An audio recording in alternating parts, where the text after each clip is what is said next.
Kuruluş Orhan neden final yapıyor? Dile kolay. Tam 12 yıl, 5 sezon Diriliş Ertuğrul, 6 sezon Kuruluş Osman. Fakat Kuruluş Orhan onlar kadar dayanamadı. İlk sezonunda final yaparak ekranlara veda ediyor. Şimdi özetleyecek olursak Kuruluş Orhan neden final yaptığı ile ilgili. Birinci neden reytingler ciddi oranda düştü. İkinci neden Ziraat Türkiye Kupası maçlarının sürekli çarşamba günleri yayınlanması, dizinin yeni bölümlerinin birçok kez ekrana gelmemesi. Üçüncü neden yanlış oyuncu seçimleri, özellikle Orhan ve Nilüfer karakterlerinin 2 sezondur alışılan yüzlerin değişmesi. Ve dördüncü neden de tabii ki de senaryo. Ben üzüldüm açıkçası. Ben diziyi takip eden birisiydim. Bu sezon Orhan'ı o kadar takip etmedim.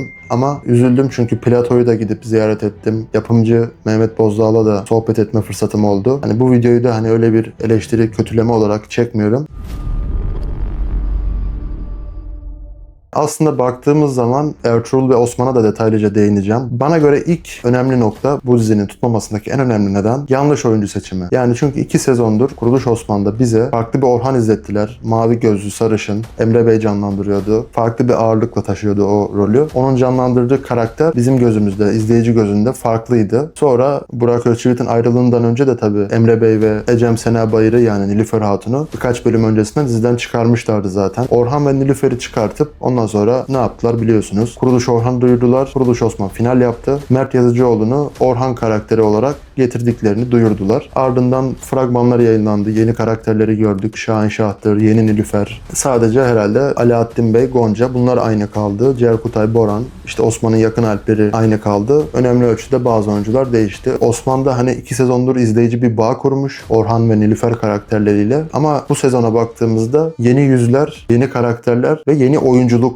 izledik. Çünkü burada oyunculuktan kastım Mert Yazıcıoğlu'nun oyunculuğuna bir laf etmiyorum. Yanlış anlaşılmasın. Burada mesele Mert Yazıcıoğlu değil. Yani çünkü hem senaryo bence kötüydü bu sene. Hem oyuncu seçimleri yanlıştı. Düşman seçimleri bile yanlıştı bana göre. Hem de bize Osman'daki o kaliteyi, özellikle Ertuğrul'daki kaliteyi bize veremediler. Orhan döneminde bir sürü fethi, bir sürü kuşatma, savaş yapılmışken özellikle son 10 bölümdür Şahinşah, Yiğit bunların peşinde koşup duruyorlar. Yapılabilecek bir sürü savaş sahnesi, fetih varken mesela Maltepe Savaşı var. Bunu işleyebilirler. Ben aynı zamanda tarih videoları da çekiyorum. Hatta Maltepe Savaşı videosunu birkaç gün önce yayınladım. Kartlardan izleyebilirsiniz. Özellikle 10 bölümdür Osman'ın dostu olarak tanıttıkları ama Kuruluş Osman'da hiç görmediğimiz Şahinşah diye bir karakteri izleyip duruyoruz. 10. bölüme kadar Osman'ın yoldaşı diye gösterdiler. Bir noktadan sonra ihanet etti. Tahtı ele geçirmeye çalıştı. Ondan sonra her bölüm Orhan'la karşı karşıya geliyorlar. Şahinşah kaçıyor. Orhan kovalıyor. Ve bana göre bu da tabii izleyiciyi sıktı artık. Yani tabii burada yanlış oyuncu seçimlerinin, yanlış senaryonun aksine bir neden daha var. Bana göre yanlış kanal seçimi. Baktığımız zaman bu sezon bundan dolayı dizi çok baltalandı. Biliyorsunuz ki ülkemizde malum geçtiğimiz aylarda bir olay yaşandı. O ara bütün diziler açıklama yaptı. Bu hafta yeni bölümümüz ekrana gelmeyecek diye.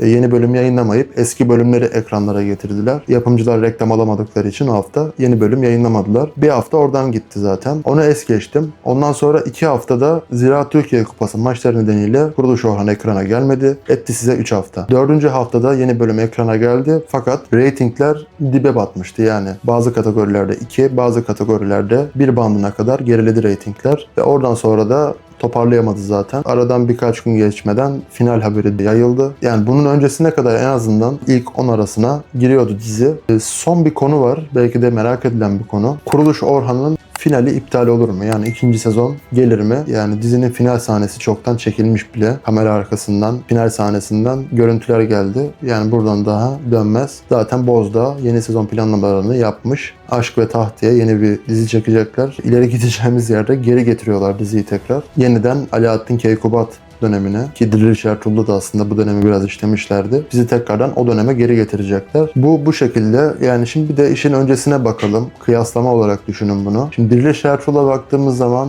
Engin Altan Düz Yatan'ın muazzam oyunculuğu, Oba Hayatı ki o dönem ilk yayınlandığı zaman 2014 yılları Muhteşem Yüzyıl'dan başka bir tarihi dizi bilmiyorduk ve Diriliş Ertuğrul yayınlanınca ilaç gibi geldi. Oba hayatını, Anadolu kültürünü bize yansıttılar. O bir efsaneydi zaten. Ertuğrul dönemi bir efsaneydi. Osman'a geçtiğimizde yine bazı klişeleri tekrar izledik ama nispeten Diriliş Ertuğrul'dan güzel sahneleri vardı bana göre. İnegöl Fethi gibi böyle bazı kale fetihlerini 2-3 bölüm mancınıklı, kuşatmalı ve detaylı sahnelerle işlediler. Kalabalık savaş sahneleri gösterdiler. Bazı tarihi olaylar, kronolojiler güzel işlendi. Osman Bey'in abilerinin şehit olması gibi. Tabi bunları birazcık erken tükettiler. Yani 4. sezona geldiğimizde Osmanlı dönemindeki tarihi bilgilerin hepsini neredeyse tüketmişlerdi. Özellikle karakter bazında söylüyorum. Osman'ın abileri öldü. Aynı zamanda 2. sezon Osman'ın amcası Dündar da öldü. İnegöl'dür, Bilecik'tir, Yarhisar'dır. Bunlar çok güzel işlendi tarihi olarak. 4. 5. sezondan sonra Osman da birazcık kabak tadı vermişti zaten. Hatta 5. sezonda bitirmek yerine devam ettirip 6. sezonda bitirdiler. Burak Özçivit ayrılınca da Orhan'a geçtiler zaten. Yani özetleyecek olursak 12 sezonluk bir serüven bu şekilde sona eriyor. Siz de düşüncelerinizi yorumlarda belirtmeyi, videoyu beğenmeyi, kanala abone olmayı unutmayın. Kanaldan diğer videolarıma göz atabilirsiniz. Hoşça kalın.